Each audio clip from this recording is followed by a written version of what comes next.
What would you do if the life you built on ambition and power get destroyed because of a forbidden desire? This is the story of Lucy, a woman who had it all, but lost everything in a web of secrets, betrayal, and heartbreak.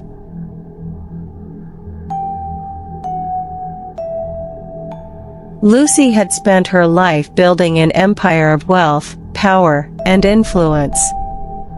Born into a modest family in a small village, she had always been driven by an unshakable determination to succeed. As a child, she excelled in school, often outshining her peers and dreaming of a life far removed from the struggles she witnessed daily. Her tenacity earned her a scholarship to a prestigious university, where she pursued business studies with unmatched fervor. Upon graduating, Lucy threw herself into the corporate world, starting as an intern at a struggling logistics company. She quickly rose through the ranks, her innovative ideas and fearless leadership transforming the company into a thriving enterprise. By her mid-30s, she had established her own chain of businesses, ranging from real estate to tech startups, cementing her reputation as a visionary entrepreneur. However, her climb to the top was not without sacrifices. Lucy's relentless pursuit of success left little room for personal connections. She chased away friends and potential partners with her sharp tongue and high expectations.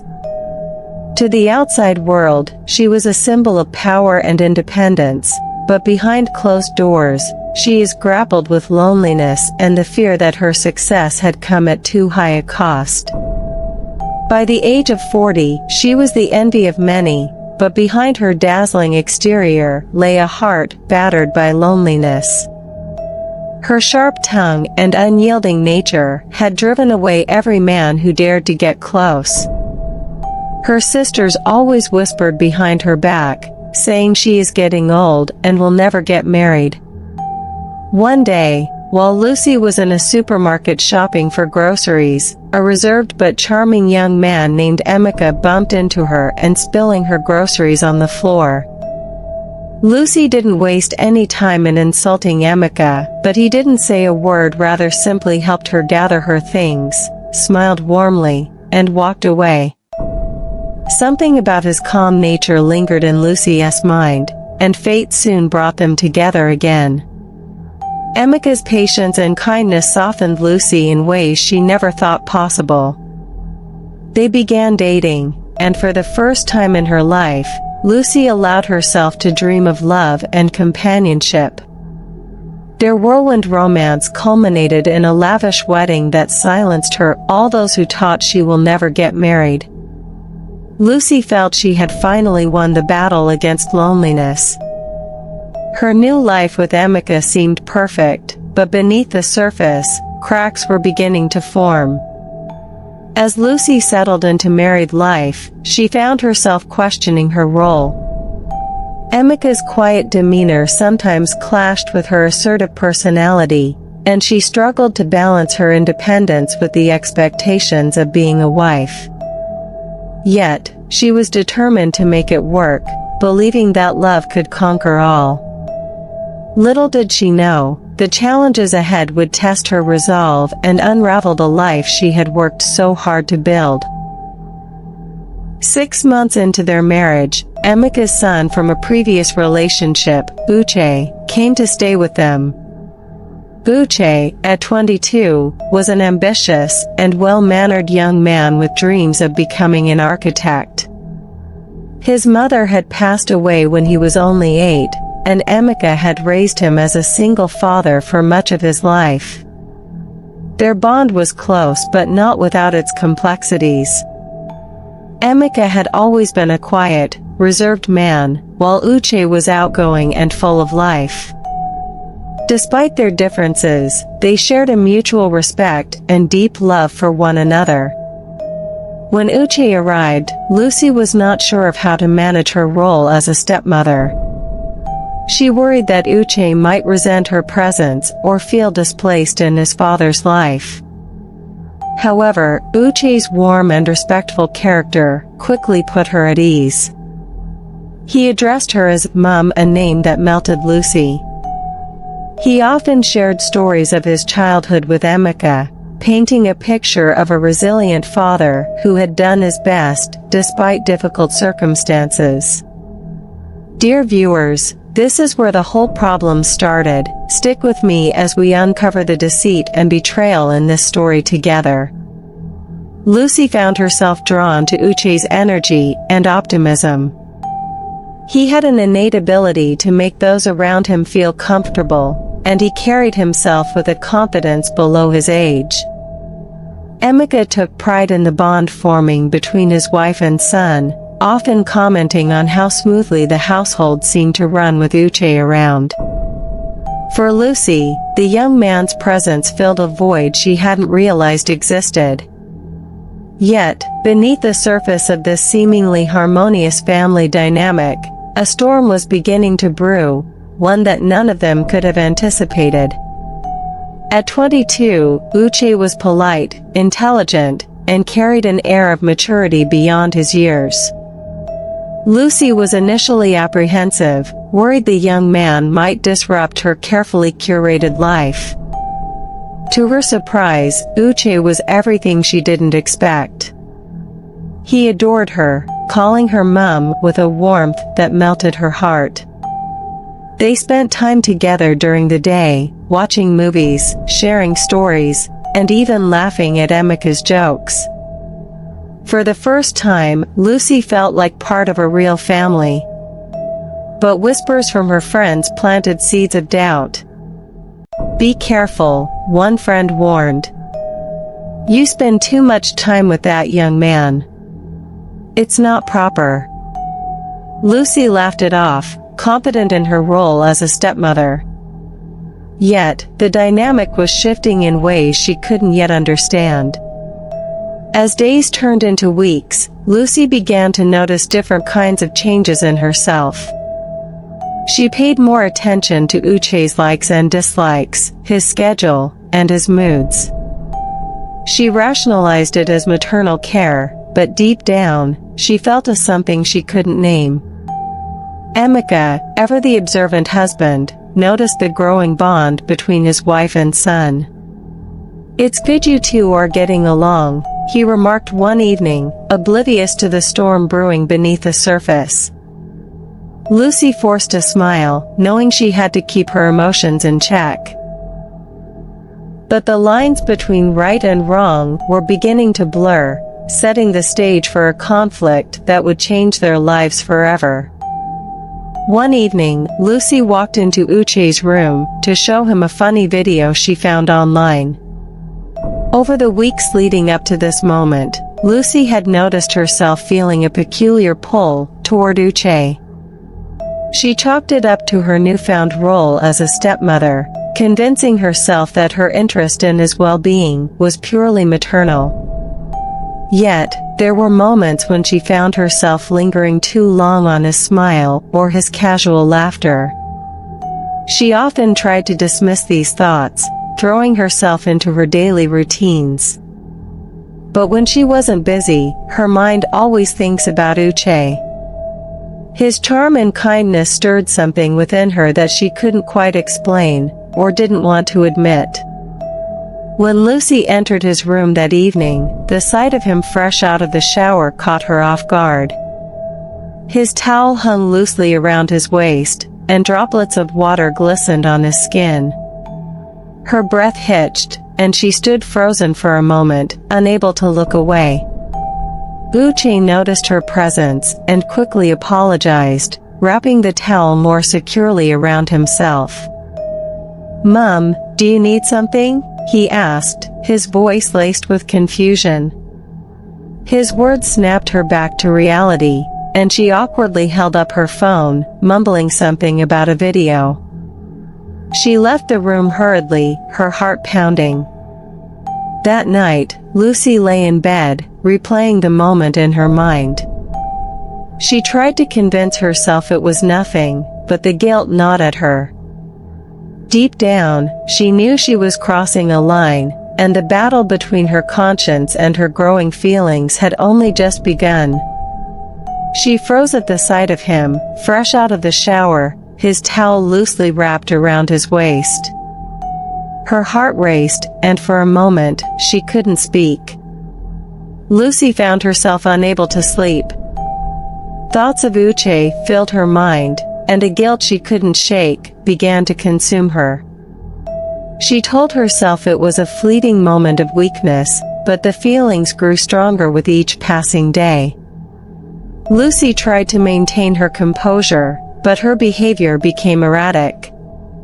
She avoided Emeka's touch, her focus is all on Uche.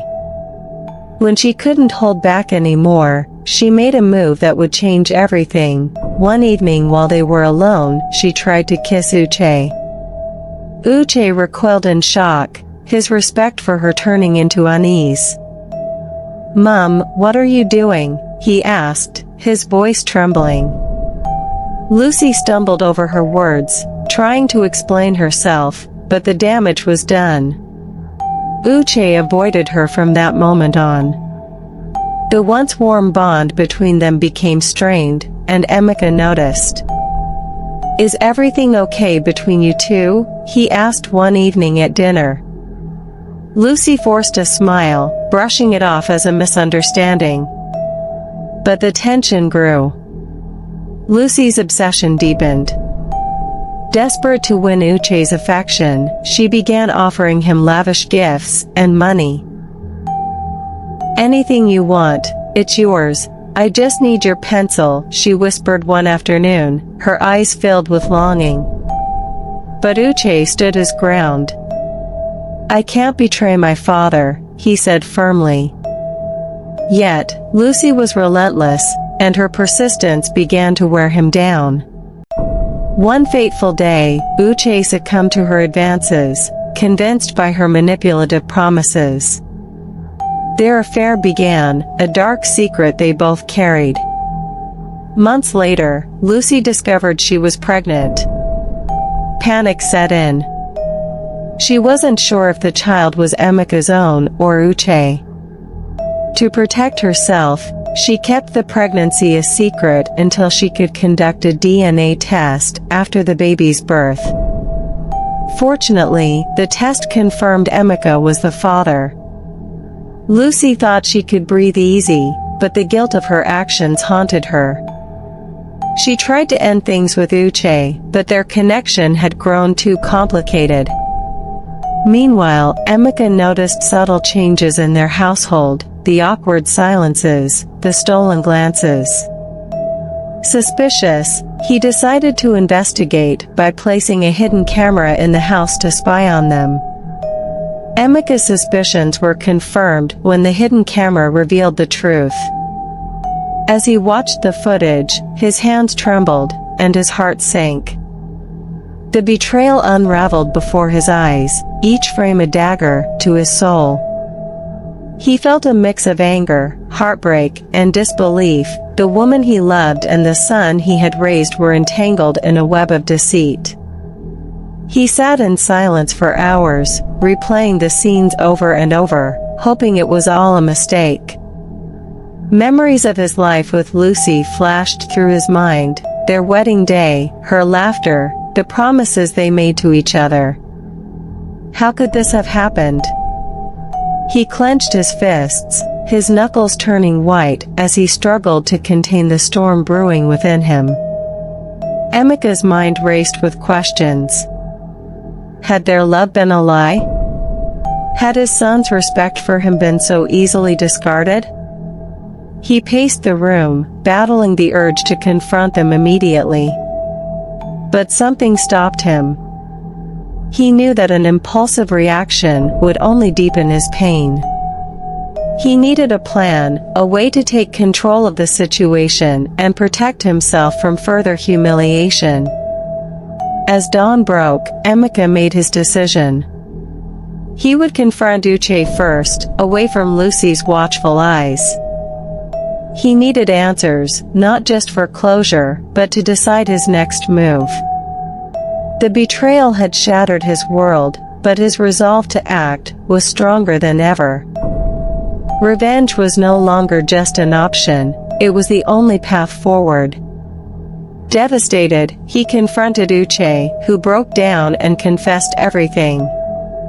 Emeka was heartbroken, not just by Lucy's betrayal, but by his son's involvement. Rather than confront Lucy, Emeka silently planned his revenge. He waited for the perfect moment to strike, pretending everything was normal. When Lucy gave birth, he conducted his own DNA test to confirm the child's paternity. The results brought him some relief, but did little to ease his pain. One day, while Lucy was out, Emeka packed his belongings, took their baby, and left with Uche. He emptied their joint accounts and disappeared without a trace. When Lucy returned home, she found the house eerily silent. A note on the bed read, "You betrayed me with my own son. Thank you for giving me a child, but this is goodbye." Lucy's world crumbled. She wept for days, desperate to find her baby. She hired private investigators, but Emeka and Uche had vanished. Consumed by grief, she turned to social media, confessing her sins in a bid to seek forgiveness and find her child. Instead of sympathy, Lucy faced public outrage. "You're worse than the devil," people wrote. Friends and family distanced themselves, leaving her isolated. Her mental health deteriorated, and she was admitted to a psychiatric hospital. There, she spent her days calling out for her son, her once vibrant spirit reduced to a shadow of its former self. 12 years passed.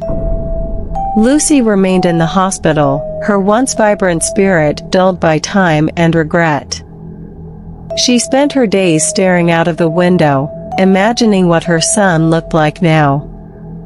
Her journals became her only companions, filled with letters she wrote to him, pouring out her love, apologies, and memories of the few moments they had shared. The hospital staff grew to know her well.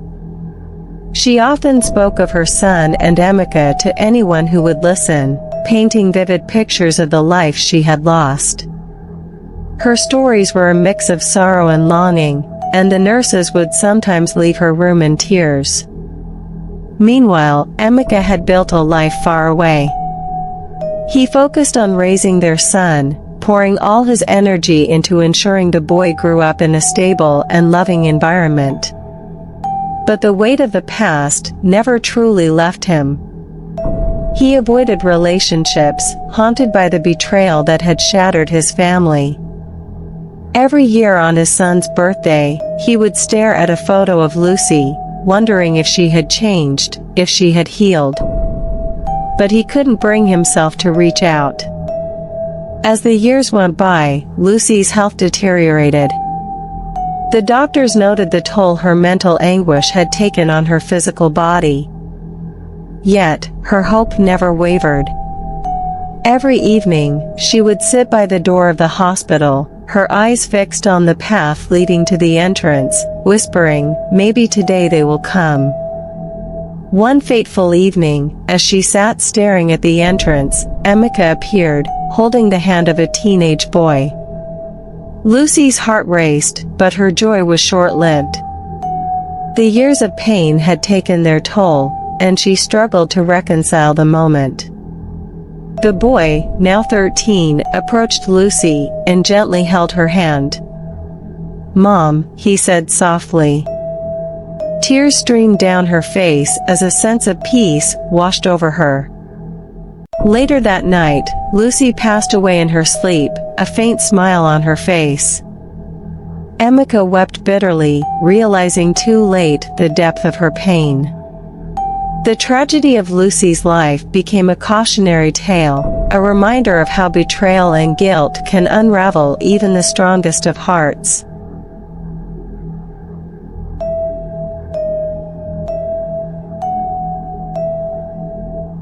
Lucy's story is a powerful reminder of the consequences of unchecked desires, unresolved guilt, and the fragile balance between power and relationships. Her relentless ambition brought her success, but her inability to address her emotional struggles led to her downfall. We learn that true fulfillment lies not just in wealth or power, but in the integrity of our actions and the connections we foster with others. Emika's silent suffering teaches us the importance of confronting betrayal and seeking resolution rather than allowing resentment to grow. Uche's vulnerability underscores the devastating impact of manipulation and broken trust within families. Ultimately, the story reveals how guilt and regret can consume lives if not addressed, but it also shows the healing power of forgiveness, even if it comes too late. Let Lucy's story inspire us to reflect on our own lives. Are there relationships we need to mend? Mistakes we need to confront? Forgiveness we need to give or seek? Take a moment today to reach out to someone you've hurt or someone who has hurt you. Life is too short to carry the weight of unresolved pain. Start the journey to healing and ensure your legacy is one of love, not regret. Thank you for watching and spending your time with this story.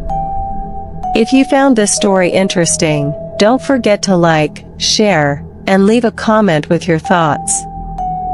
Your support means the world to me, and it helps me continue creating content like this. Please subscribe to my channel and turn on the notification bell so you don't miss any future stories. Let's grow this community together and keep sharing stories that inspire, teach, and move us.